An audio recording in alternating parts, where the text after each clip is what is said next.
Welcome back to the Wall Street Podcast. Today we're digging into a report from Goldman Sachs Asia, released September 10th, 2025. It's titled Xiaomi Corp. 1810 HK, Asia Leaders Conference 2025 and Communicopia Plus Technology Conference 2025 Key Takeaways. Right. So this report essentially pulls together key discussions with Xiaomi CFO from those recent conferences. It covers quite a bit: smart EV, AIoT, smartphones, and how they're thinking about capital allocation. And it also notes, interestingly, that investors in Asia and the U.S.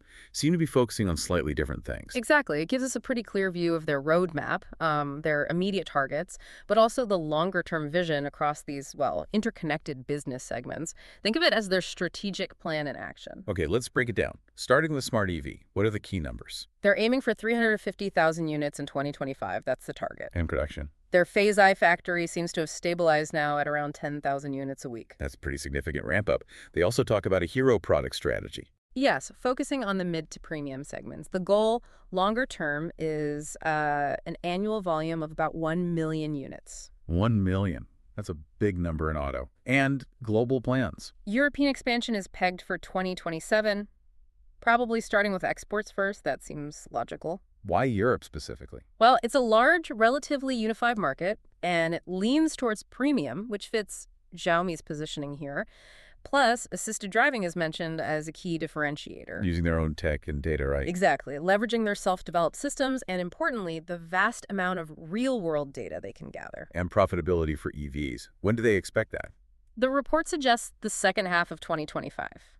But the long-term game is clearly scale. They're aiming to be a top 5 global auto player. Which implies what, maybe 5-6 million units a year eventually? Something like that, yeah. Once the market really matures. It's a long view. Okay.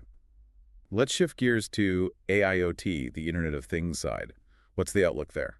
They're forecasting revenue growth of 25–30% for 2025. But the key phrase here is high-quality growth, meaning it's not just about chasing volume anymore. They seem to be actively cutting back on less profitable product lines within AIoT. To focus on? Higher margin areas. Think white goods, large appliances, tablets, wearables. Those smart large appliances apparently already made up mid-teens% of revenue in 2024, and they saw growth in both price and volume in the first half of 25. Any specific product targets? They mentioned 10 million AC shipments for 2025. And importantly, 80% of those are expected to be connected devices, supporting over-the-air updates. That's key for the integrated smart home experience. And international versus China for AIoT. The expectation is that international markets will eventually become bigger than China for AIoT revenue. Despite the challenges, like local certifications. Right, those local qualification processes are complex, so it won't happen overnight. They're also pushing Mi Home store expansion, aiming for 400 stores by end of 2025, maybe 2,000 by 2026. Got it. Now, smartphones, a core business for them. Absolutely. They've been gaining market share consistently, holding a top 4 spot globally if you exclude the US. The aim is about a 1 percentage point increase annually, targeting 200 million shipments per year within the next 3 to 5 years. And they're pushing premiumization, even with tough market conditions. Yes, that's a clear focus. And there was a fascinating stat in the report, apparently. Half of the Xiaomi EV owners who recently switched phone brands actually chose a Xiaomi phone. That really speaks to the ecosystem play, doesn't it? It really does. Though on the flip side, smartphone gross profit margin GPM is under pressure right now. Why is that? Memory costs, mainly. They expect things to recover in the fourth quarter of 2025, probably tied to new product launches. And their chip strategy.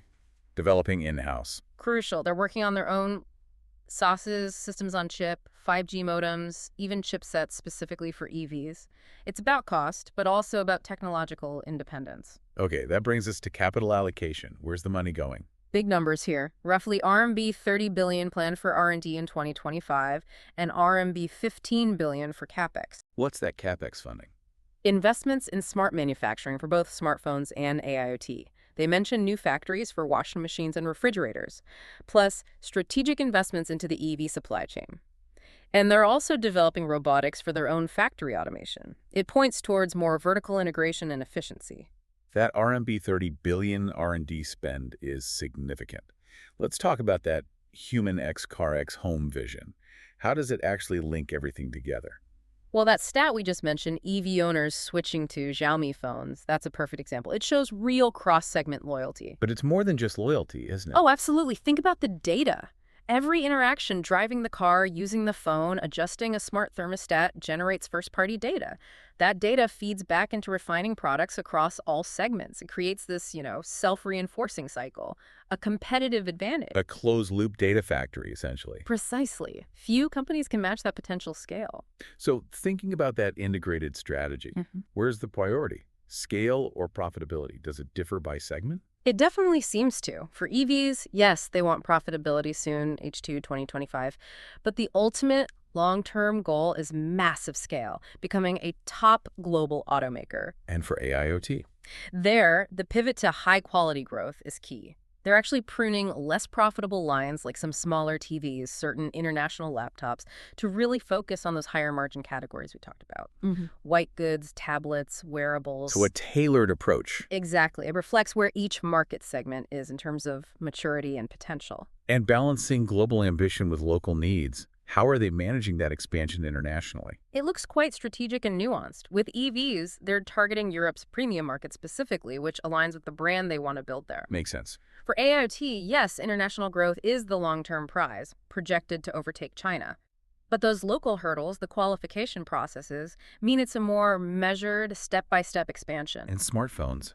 There, it seems localization is still paramount, empowering the local teams in key markets to really understand and capture share effectively. So stepping back, you can almost picture it.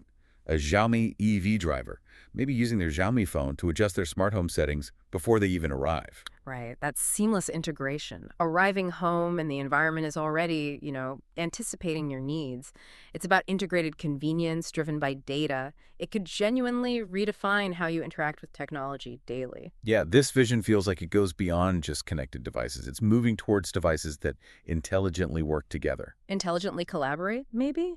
Your car telling your home thermostat when you'll arrive. Your energy use optimized based on your schedule. It's about creating a cohesive, smarter environment around you. Xiaomi's human X car X home idea definitely suggests intelligent anticipation, not just connection. So the final thought for you listening, how might this kind of deeply integrated ecosystem reshape your daily tech landscape?